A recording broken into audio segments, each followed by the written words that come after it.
You see, the fundamental misunderstanding most of us fall into is this. We believe we must get somewhere, achieve something, become someone other than who we already are. And so we set off on this great journey of life, like it's a straight road with a finish line at the end, some distant place where all the pieces of the puzzle finally click. But this illusion of a destination only creates a perpetual sense of incompletion. It feeds the notion that now is never quite enough, that you are never quite enough. But let me ask you, what if there is nowhere to go? What if, in this exact moment, everything you ever needed to feel complete was already present? Not as a potential, but as a reality waiting for your recognition. The game changes entirely when you act not from lack, but from fullness.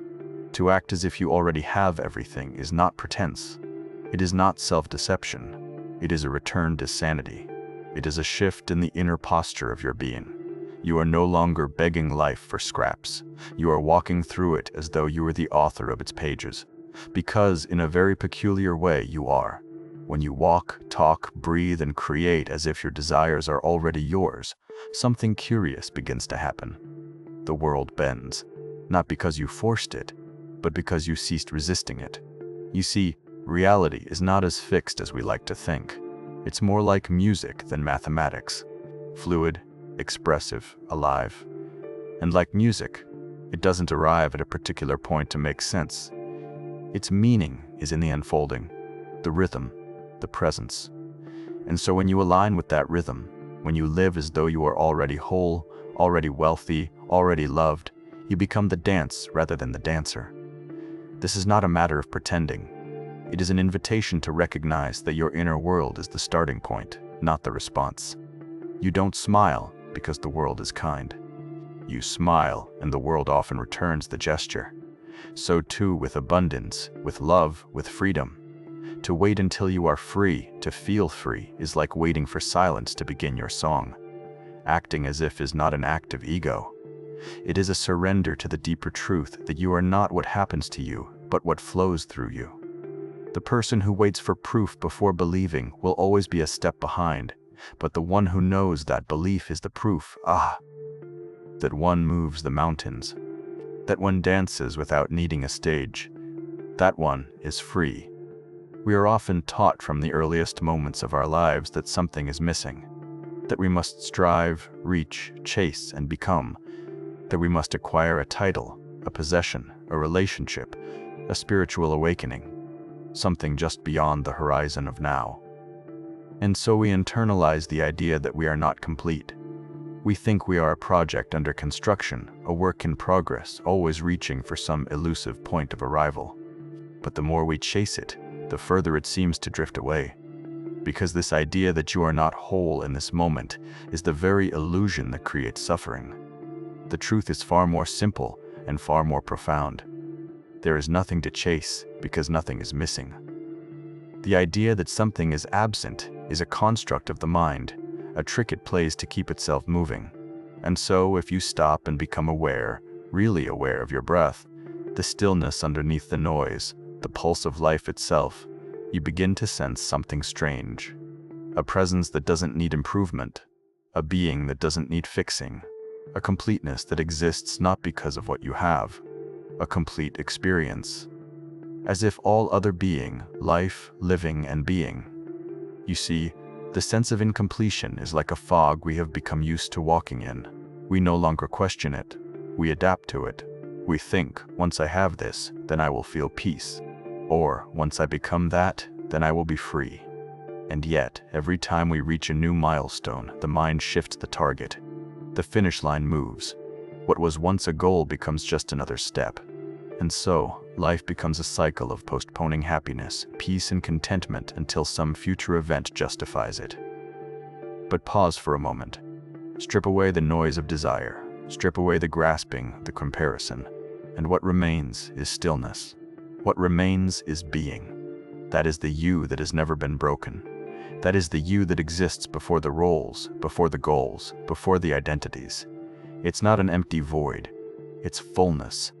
It's wholeness. In its purest form. It's the you that doesn't need validation to know it exists. It simply is. When you realize this, when you feel it in your bones, the chase starts to look rather silly. Think of it like this. Imagine a wave in the ocean constantly trying to become water. It moves with urgency. It rises, it crashes, it breaks, trying so hard to be what it already is. It does not realize that it has always been water from the beginning. In the same way, we push and pull and hustle, trying to become worthy, loved, successful, enlightened, forgetting that our very essence is already complete, not perfect, but whole. And this doesn't mean you stop growing or creating, but the place you act from changes. No longer are your actions motivated by lack, by a need to prove your worth. They arise from joy, from inspiration, from the sheer delight of expressing what is already within you. When you know you are whole, you no longer seek experiences to fill a void. You engage with life because it's an extension of your being, not a fix for your brokenness. To live from this knowing is to live in peace. Not because everything is easy, but because you are no longer resisting what is. You are no longer at war with yourself. The internal conflict dissolves, and with it, the frantic need to always be somewhere else, someone else doing something else. You begin to trust the moment, trust yourself, trust life, not as blind faith, but as deep recognition. It's easy to say, "I will be happy when," but notice how that phrase never ends. There's always another condition, another achievement, another piece of the puzzle. But when you let go of the idea that anything needs to be added to you for you to be whole, the chase ends. And in that ending, a quiet joy rises. Not the kind that shouts or flashes, but the kind that simply is, steady, present, untouched. Most people fear that if they stop chasing, they'll become stagnant. But the opposite is true. When you realize you're already whole, your actions become more potent, more meaningful. You're not acting out of desperation or lack. You're not trying to fix your life, you're expressing it. You begin to play rather than perform. You move not to become, but because moving is part of the dance. And this dance of life becomes far more beautiful when you're not constantly stepping over yourself, trying to reach a future that never arrives. Every moment becomes enough. Every breath becomes sacred. Even the so-called ordinary things, a sip of water, the warmth of sunlight, the sound of laughter become extraordinary because you are finally present enough to see them, to feel them, to be with them. This is the essence of having everything right now. It's not about material wealth, titles, or accomplishments. Those things can come and go. This is about the deep, unshakable knowing that you lack nothing. That you don't need to become something else to be worthy of peace. That you can return to yourself, not tomorrow, not when things are better, but right now. You have been enough all along. And the moment you stop running towards something else is the moment you arrive fully where you are. And where you are in its raw, quiet simplicity is everything. To act as if you already have everything is often misunderstood. People think it means putting on a show, pretending to be someone you're not, faking a smile when things are crumbling, or lying to yourself about your circumstances. But the truth is far more subtle, more profound. It is not an act of pretending. It is an act of remembering. Remembering who you are underneath the layers of doubt, fear, and conditioning. It is not deception. It is recognition.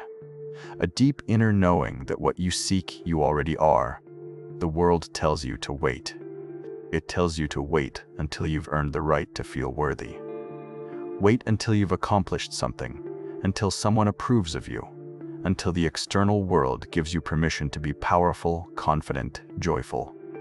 And so you wait. You wait for the job, the partner, the applause, the spiritual breakthrough. You delay the fullness of your expression in the name of realism. You tell yourself you'll be happy when circumstances justify. To act as if you already have everything is to stop waiting. It is to stop living in reaction to the world and start living as the cause. It is to walk into the room, not needing validation, not hoping for acceptance, but simply knowing that your presence is enough. Knowing that your essence carries value whether or not the world claps. That kind of knowing isn't loud. It doesn't have to convince anyone. It simply is. This way of being does not mean you're blind to what's happening around you. It doesn't mean you ignore your bank account or deny the challenges you face. It means you no longer identify with them. You recognize that your true power lies not in reacting to the evidence of the senses, but in standing in the feeling of already being the person you wish to become. Because, in a strange, paradoxical way, you only become that version of yourself when you stop trying to be them, and instead live as them.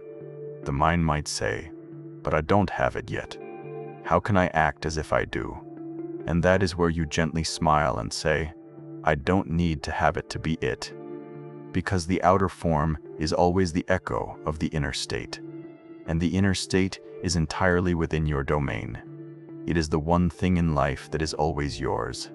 You can be in a quiet room with nothing but your breath and still feel rich, still feel chosen, still feel like a vessel overflowing with life. When you begin to live from that place, the world doesn't ignore you. It responds to you. But it doesn't respond because you're demanding or manipulating or forcing.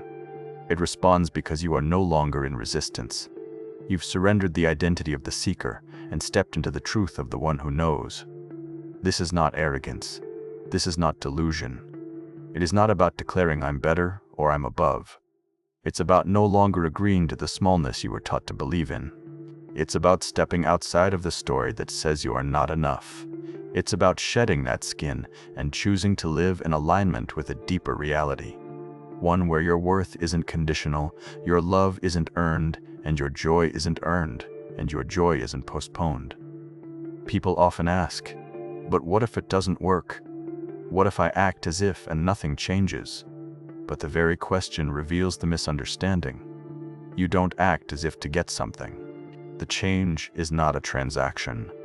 It's a transformation. You're not trying to manipulate the world. You're aligning yourself with the world you wish to see. You're tuning your inner frequency to the station of abundance, peace, love. Not because it guarantees a result, but because that's who you've chosen to be. This is the only freedom that matters. The freedom to choose your state regardless of the shifting sands around you. It's not easy, because the world constantly tries to pull you back into old patterns of fear and doubt. But every time you choose to act from the knowing rather than the needing, you strengthen a new foundation. And that foundation begins to carry you even in the face of adversity. You may not see immediate results. That's okay. The fruit doesn't grow the moment you plant the seed. But something changes within you the moment you stop living as a reaction and start living as a decision. When you walk, speak, breathe from the place of already being, already having, already becoming, you're no longer asking life for permission. You're giving it direction. And this is not limited to money or success or relationships. This touches every part of your being. It's how you carry yourself when you wake up in the morning. It's the silence you keep when someone doubts you, because you no longer need to explain yourself. It's the energy that walks ahead of your words. It's the silence. People feel it. Life feels it. And maybe that's the point, not to chase something outside of you, but to finally sit in the center of yourself and remember. So when you act as if you're not pretending, you're awakening. You're turning the key from the inside. The moment you act as if you already have everything, something strange begins to happen. Not outside of you, but within. The energy shifts. The way you carry yourself changes. The choices you make are no longer desperate or reactive, but rooted, intentional, and whole. And as this shift takes place within you, the world begins to mirror it back. Not immediately, not always in the ways you expect, but unmistakably, something begins to align. We are taught that the external must change first, that the world must give us a reason to feel secure, joyful, or abundant. And so we become watchers, waiting for signs, dependent on outcomes.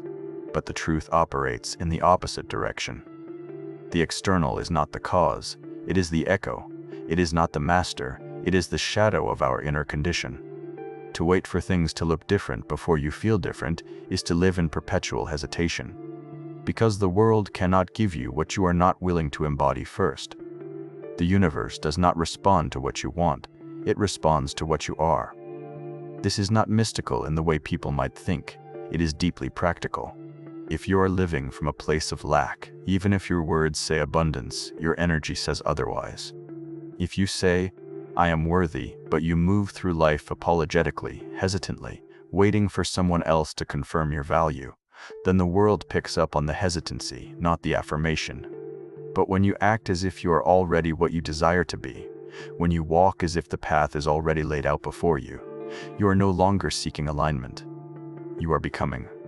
Imagine waking up tomorrow and deciding, not hoping, not pretending, but deciding, that you are already in possession of the inner wealth you seek. That the love, the freedom, the peace you long for is not a goal, but your starting point. What would you do differently? How would you speak to others? How would you speak to yourself? How would you hold your body? Would you rush? Would you chase? Or would you move with the quiet, steady rhythm of someone who knows that all is already well?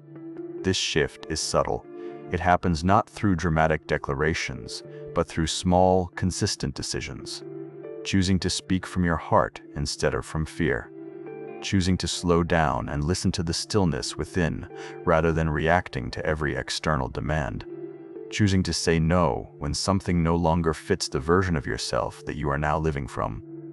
These small acts accumulate, and soon your outer life cannot help but reflect your inner stance.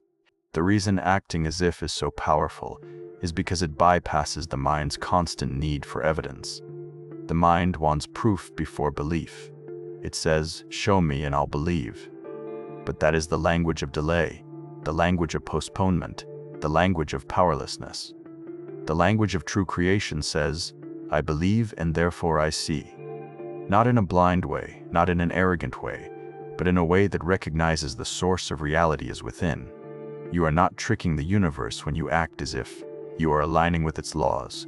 You are tuning your inner state to the frequency of the life you desire. And in doing so, you make it easier for that life to flow to you. Not because you forced it, but because you became the version of yourself who no longer blocks it. You stopped resisting your own power. You stopped arguing for your limitations. You stopped identifying with lack. Acting as if is not about pretending to be rich while your bank account says otherwise.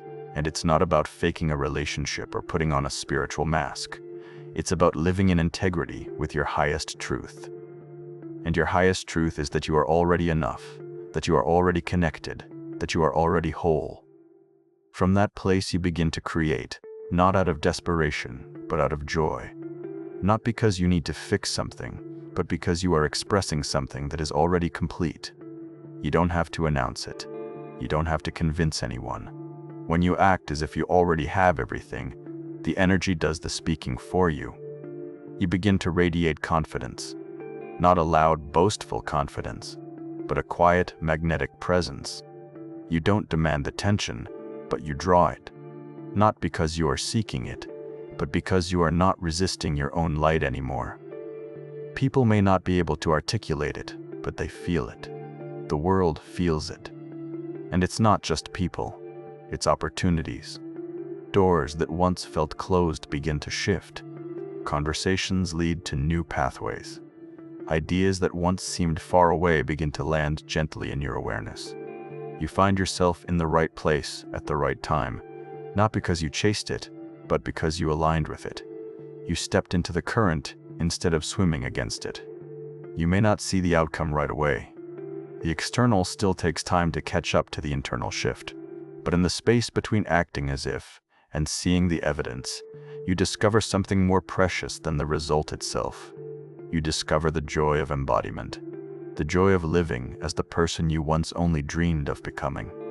And in that joy, in that state of wholeness, you realize that what you were chasing was never the thing. It was the feeling, the experience, the knowing. And that knowing is available to you now. So, when you act as if you are not waiting for a sign, you are the sign. You are no longer seeking proof from the outside world. You have become your own evidence. You have become the mirror you once looked for. The moment you live as if it's already yours, you begin to embody the very energy that creates worlds. And that energy moves through you, not in fits and starts, but in flow.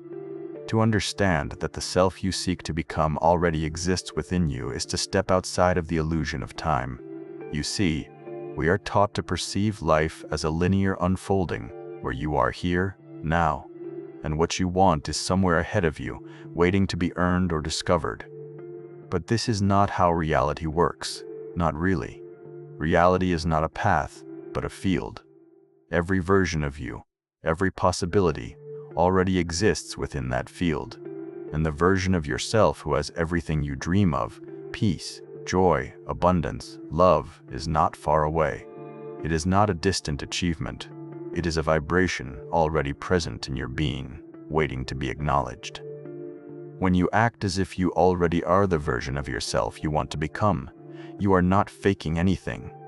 You are choosing from within the infinite spectrum of your identity. You are saying, I will no longer live according to the story I was handed. I will live from the truth that has always been here, beneath the noise, beneath the fear. This isn't about pretending, it's about awakening. Because pretending is rooted in fear, but awakening is rooted in remembrance. The truth is, you are not becoming something new. You are shedding the layers of conditioning, of limitation, of belief systems that kept you playing small, so that what is already true can be seen more clearly. What does it mean to say that the future you already exists? It means that who you imagine yourself to be, confident, clear, healed, creative, is already real in the timeless now. And you can tune into that version not by waiting for time to pass, but by matching its frequency. How does that version of you feel? How do they speak? How do they move through the world? Not because they have something external, but because they embody something internal. This version of you doesn't wait for permission. They don't need circumstances to be perfect. They don't need everyone to understand. Because they know that clarity is not given, it is claimed. And freedom is not granted, it is remembered. So, when you begin to move from this inner place, your outer world begins to catch up. It must. Because the world is only ever reflecting who you believe yourself to be. And here's the beautiful paradox. Nothing outside needs to change for you to live this way. That is the secret. That's the liberation. You don't have to be richer, more successful, more recognized, more loved by others to step into your wholeness. You just have to stop waiting. Stop deferring your peace. Stop telling yourself that one day you will arrive. There is no arrival. There is only now. And in this now lives every possible version of you waiting to be chosen. The moment you realize this, your relationship with desire transforms. No longer is it about acquiring something out there. It becomes about aligning with something already in here. You don't chase the dream, you embody the dreamer. You don't search for love, you become love's resting place. And everything shifts, not because the world changed, but because your point of view did. You are no longer climbing the mountain. You are realizing you are the mountain. And this awareness changes how you make decisions. Instead of asking, what should I do to become who I want to be? You ask, what would that version of me choose right now?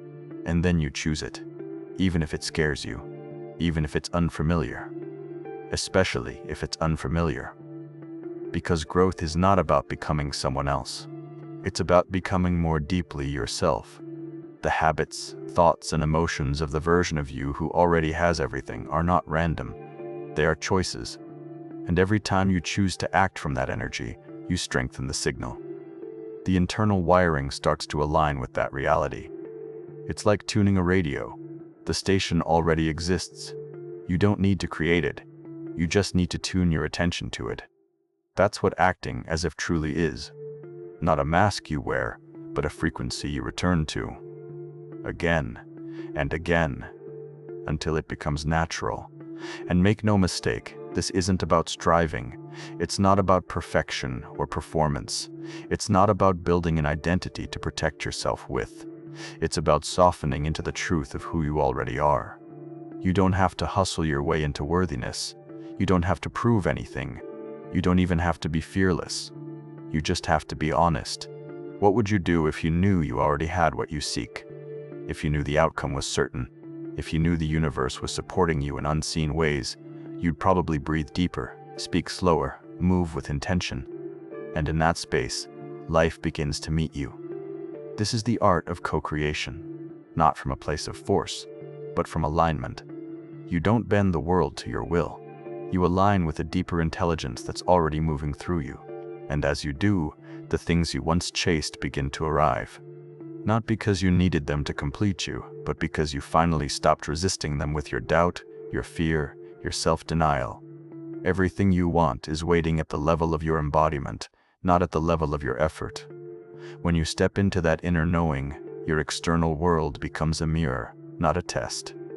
You see, you are not here to struggle into being. You are here to remember what has always been, to live from the awareness that you are already whole, already worthy, already capable. And from that state, everything changes. Not because you change the world, but because you stop pretending you are anything less than divine. To truly live as if you already have everything is to surrender the need to control how and when things manifest. There is a deep wisdom in this kind of surrender, not as a passive resignation, but as an act of trust in the flow of life itself. We are conditioned to believe that if we don't make something happen, it won't happen. That without pushing, striving, forcing, nothing worthwhile can come to be. But this belief is rooted in fear. The fear that life is not intelligent, that the universe does not respond to our inner world, that we are separate from the very fabric of creation. The paradox is that the more you try to force life into the shape of your expectation, the more resistance you encounter. It's like grasping water. It slips through your fingers the harder you squeeze. When you chase, you affirm lack. When you strive, you often imply that what you want is not already yours. But when you surrender, when you let go of needing it to happen your way in your time, you enter a state of harmony with the deeper rhythm of existence. You become allied, attuned, and receptive. This surrender is not about doing nothing. It's not about waiting on the sidelines, hoping for a miracle. It is about releasing attachment to outcomes while continuing to move, speak, and choose as the version of yourself who already has it all. It's a state of inner assurance, a calm knowing that you don't have to beg life for what is already coded into your being. You don't need to scream into the void. You only need to whisper in alignment. And then let go. This letting go is an invitation to move with trust. Trust that you are not here by accident. Trust that the desires you hold were placed in your heart for a reason. Trust that the path will reveal itself not all at once, but moment by moment, step by step. Trust doesn't mean you always feel certain. It means you're willing to walk even when you don't. Trust that you show up in faith. You speak kindly to yourself when doubt creeps in. You continue to embody the energy of having, even when the evidence hasn't arrived yet. Because you know that it's not the evidence that creates belief. It's the belief that creates evidence. Surrender also frees you from the constant anxiety of time. You stop needing everything to happen now. You no longer measure your success by the ticking of a clock. You begin to sense the beauty of divine timing, not as a cliché, but as a felt experience. When you let go of the pressure to rush, to prove, to achieve, people, opportunities, and ideas begin to flow toward you. Not because you're trying so hard to attract them, but because you've become a space that no longer repels them with resistance. When you surrender, you also release the mental chatter that keeps you in a state of questioning. When will it come? How will it happen? What if I'm doing it wrong? These questions are rooted in the mind's need for control. But the truth is, the mind cannot comprehend the infinite intelligence that orchestrates your reality. It cannot predict the mysterious, intricate, and often non-linear ways that your desires are coming into form. So instead of trying to figure it all out, you learn to let go. You rest in the silence between your thoughts. You become available to inspiration, guidance, and synchronicity, none of which can arrive when your mind is constantly strategizing, doubting, or comparing. Letting go also means releasing the idea that you need to be someone else in order to be worthy of what you want. So many of us believe that if we just become more productive, more attractive, more enlightened, then we'll be ready. But what if readiness is not about improvement? What if it's about remembrance? Remembering that the version of you who already has it all is not a future fantasy, but a deeper truth, already living inside of you. And so surrender becomes the space where transformation happens, not because you pushed, but because you allowed. You didn't force the flower to bloom. You created the conditions for blooming by removing the tension, the noise, and the fear. This kind of surrender brings peace. You no longer live in a constant state of reaction. You're no longer triggered by every delay or disappointment. You understand that the universe is always responding, always rearranging things for your highest good. Even the detours, the pauses, the closed doors, they are not punishments, they are realignments. And the more you trust this, the less you resist, and the faster things unfold. Surrender also means you don't need to micromanage the path of others. You release your grip on how people should respond, who should support you, what others should believe about you. You realize that your reality is not dependent on external approval. You are not defined by someone else's recognition or misunderstanding. When you let go of the need to convince others of your worth, you reclaim your energy. You stop leaking power. You stand in your own field and allow others to come or go without disturbing your peace. To surrender is to say yes, not to every circumstance, but to the deeper current underneath it all. Yes to growth. Yes to expansion. Yes to the unknown. Yes to expansion. Yes to the unknown. Yes to the unknown. You no longer ask life to fit your plans. You allow your plans to be shaped by life. You become a dance partner with the divine, moving not in rigid steps but in intuitive flow. No, this is not weakness, so you keep choosing this path not once but again and again. In each moment where fear rises, you return to surrender. In each moment where doubt whispers, you come back to presence. You remind yourself that you are not here to chase, you are here to become, to remember, to receive, and to let life surprise you in ways the mind could never have planned. Source and motion comes. It seems like from a matter to England. Tundas. Thank you, thank you, thank you.